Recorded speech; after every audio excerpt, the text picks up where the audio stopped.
Hello, I thought that I would try and fill in the missing Wogdon project number 7 for some reason. When I was doing them, I skipped 7 and went on to 8 and 9, and now the Wogdon is finished, so I was basically looking for something that I could use to fill in the odd space. So here's our Wogdon dueling pistol. A typical, this is my reconstruction, but it is actually typical of a Wogdon dueling pistol. Yeah. So what I thought we would do was to look at what actually makes a thing into a dueling pistol. How is this different from any other contemporary pistol there might have been? So that's basically what we're going to do. Now, historically, dueling was, back in the 17th century, was conducted with swords. Now, of course, it was the prerogative of gentlemen, of the upper middle classes and the aristocracy, who normally would carry swords around, wear swords most of the time when they were out and about. I mean, obviously not in bed, but when out and about in the street, it was part of the dress of a gentleman to wear a sword. And it was natural that if you wanted to fight a duel, which were issues, I mean, we find it difficult to believe, in a way, that people fought to the death over issues of honour and things, but in fact it happens now. I mean, you have the amongst gangs in London, you have the dishonouring people, which can lead to all sorts of things. You have honour killings amongst certain cultural groups. So it's not that outlandish that people should descend to that level of sort of personal violence in order to settle questions of honour. So in the 17th century it would have been the swords which they carried with them, and from about 1760 or so, pistols started to be used as a substitute. First of all, as a choice for a duel, you could, the challenged person could opt either for a sword or for a pistol. But of course, there was much more skill attached to swordsmanship, and so, I mean, pistols had required less skill to acquire the basic use of a pistol, and so pistols became much more common. And then from about 1760, 1765, gunmakers started to make pistols which were optimized for that particular occupation, for that particular activity. And so gradually the dueling pistol became more and more specialized and more distinct from other forms of pistol. And along with that, because dueling pistols were taken out to the scene of a duel, and the seconds would load them, and quite often a choice of 2 identical pistols would be given to the challenged person, it became normal to supply dueling pistols, which were expensive items, and basically, as I said, only the rich could afford them. It became normal for them to be supplied in a wooden case, initially made of oak, and subsequently made of mahogany. So and it was common to put all the accessories necessary in the field for loading your dueling pistols within the case. So the whoever was going to supply the pistols, which may or may not have been one of the principals or one of the seconds or borrowed from somebody else, would take them along to the site of the duel. They would be loaded by the seconds. A choice of pistol would be given to the challenged person, and then the duel would take place. The seconds needed to be, the seconds were always sort of the social equals of the principals. It wasn't normal for the seconds to sort of come from a lower tier in society, if you kind of imagine that scenario, which was very stratified. So there we are. So let's have a look now at dueling pistols and what makes a pistol a dueling pistol rather than just a pistol. And we're going to have a look at what makes a pistol a dueling pistol. So the easiest way to do that, in fact, is to look at what isn't a dueling pistol. And that, it seems perverse, but that seems to me to be the way that you can tackle the problem most easily. So we start off with this one. Right, here's a rather nice silver mounted pistol by Barber. The silver parts are hallmarked for 1764, I think, I seem to remember. And it's got a fairly big bore. To be honest, don't have my bore gauge, but it's probably getting on for sort of 20 bore, something like that. Quite big.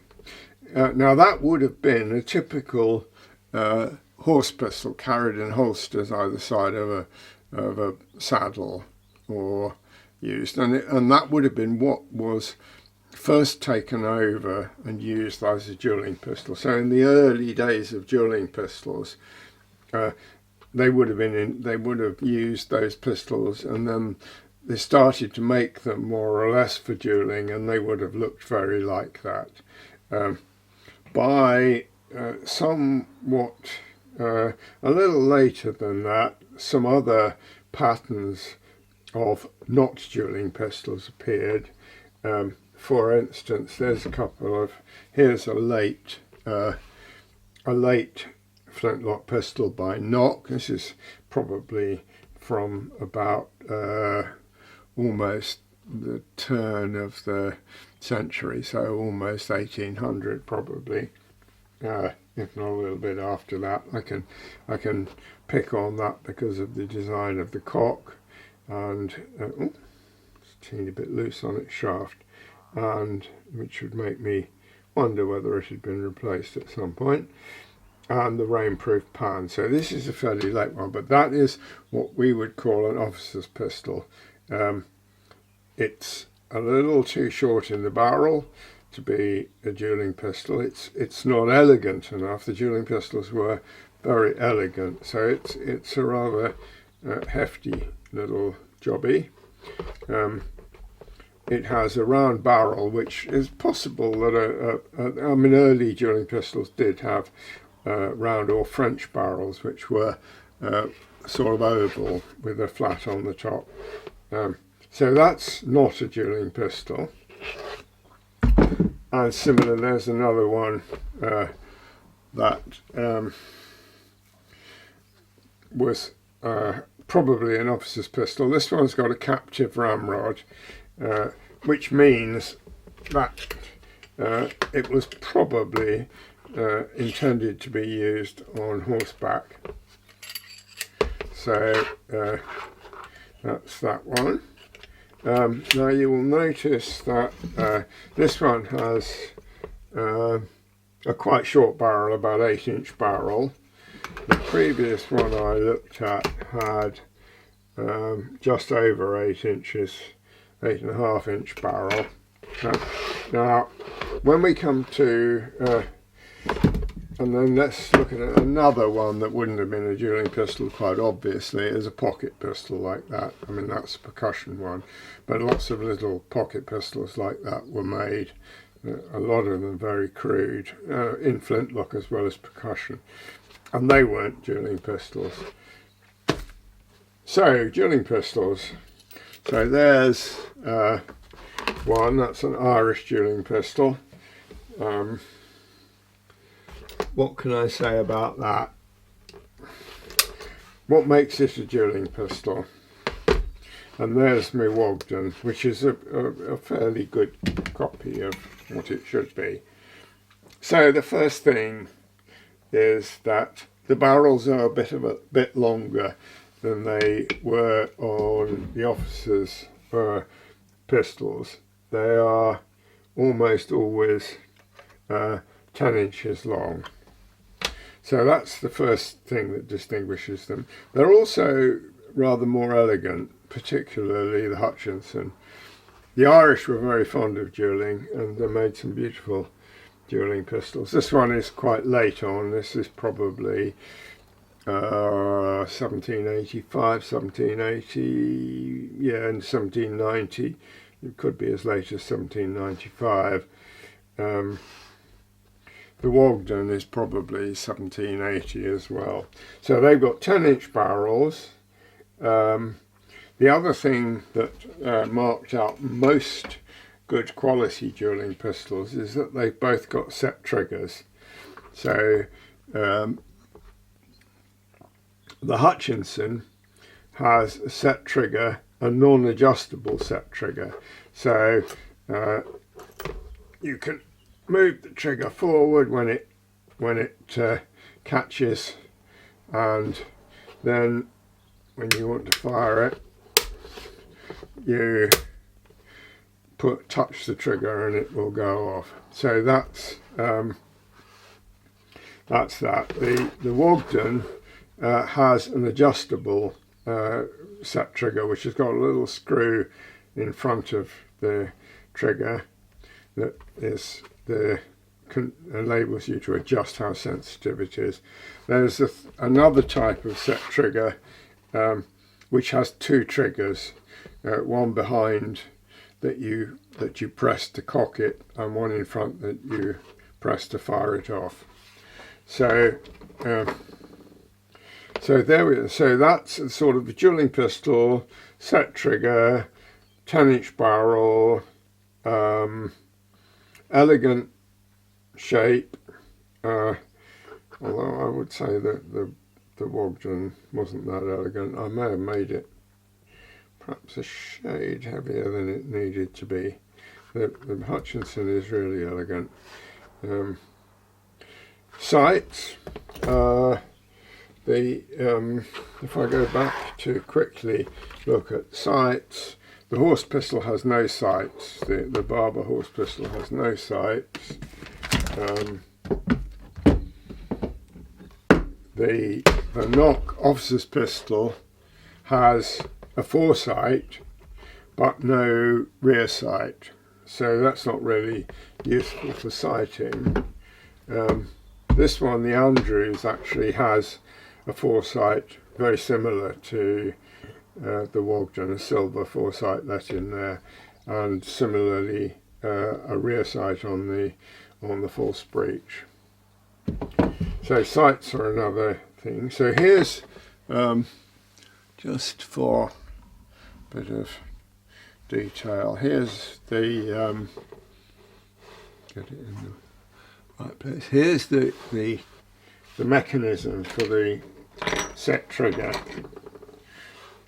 and that's in the cocked position at the moment.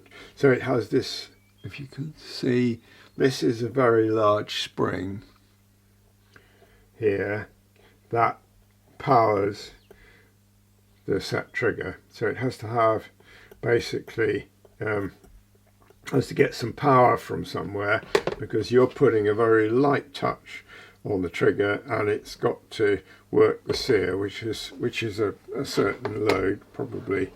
You know, if you pull the trigger, you're normally putting 2 or 3 pounds on of force on the trigger, whereas the set trigger probably goes on a few ounces of power. So you've got to have some means of getting the energy to work the lock, and you do that from this big spring here. And what you do is when you push, let's fire it off. So I'm going to fire this off now. There we are. And so when you fire it off, this arm comes up and more or less goes back. I think this one is a bit sticky. It looks a bit dirty and horrible and needs cleaning up. So there's a little catch on the back here, on the back edge of the set trigger. There's a catch that holds the blade down, the sprung-loaded blade down, and then when you pull the trigger back, you release the catch here. The catch goes back and releases the arm. Now, what's interesting about the set trigger, and isn't obvious when you look at it, is that you have to be able to operate the trigger normally. So you have to be able to operate it as a manual trigger. So when you've let off your set trigger, you still need to be able to put the gun on half cock, and if necessary put it on full cock, and then fire it with the manual trigger. And so what that means is that when the trigger is fired, the blade has to not sit high enough to stop the sear going down and letting the point of the sear go into the half cock or the full cock notch. So the consequence of that is that when you fire off the set trigger, oh, I pulled it out of the way, sorry about that. When you fire off the set trigger, the thing that actually, the bit that actually fires, the bit that pushes the sear out of the full cock notch, is the inertia of the blade. So the blade starts going up and it then carries on going up under its inertia and sets off the gun, and then basically it will then go back down to below. It will then allow the sear to come back down again so that you can cock the gun again. So it's actually the dynamics of this blade, the inertia that it has as it goes up, it's its inertia that actually fires the gun. Now that means there's an implication there for the mechanism, because what that means is that the sear is only hit momentarily. It doesn't have a nice slow pressure, and the consequence of that, here's a lock. You can't see it very well on this lock, unfortunately, because it's hidden.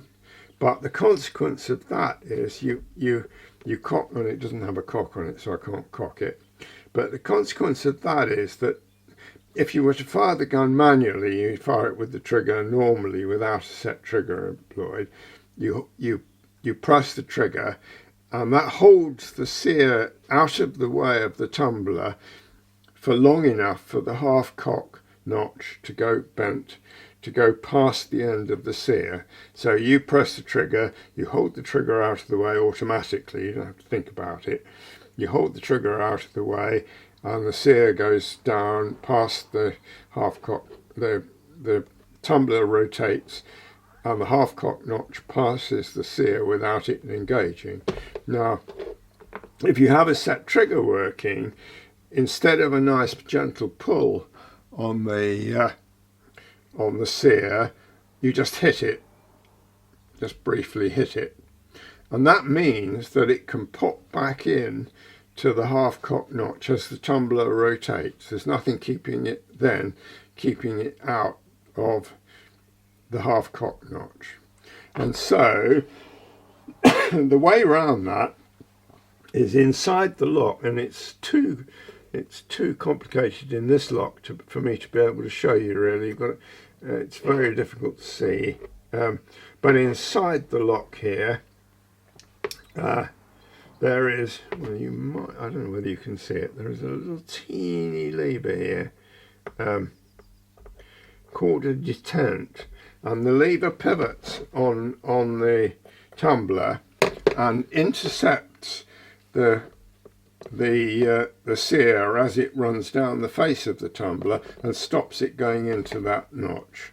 So the detent on the tumbler of the gun is an essential part of having a set trigger.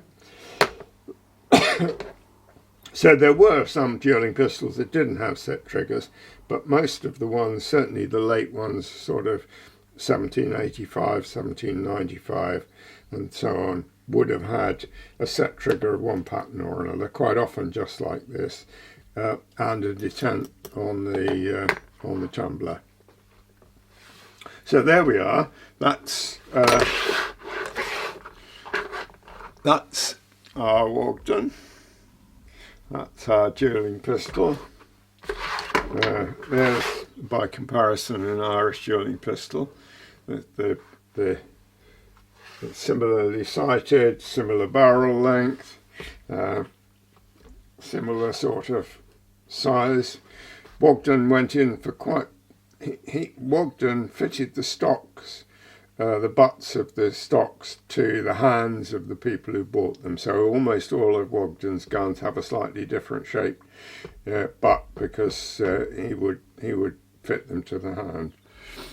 So there we are. That's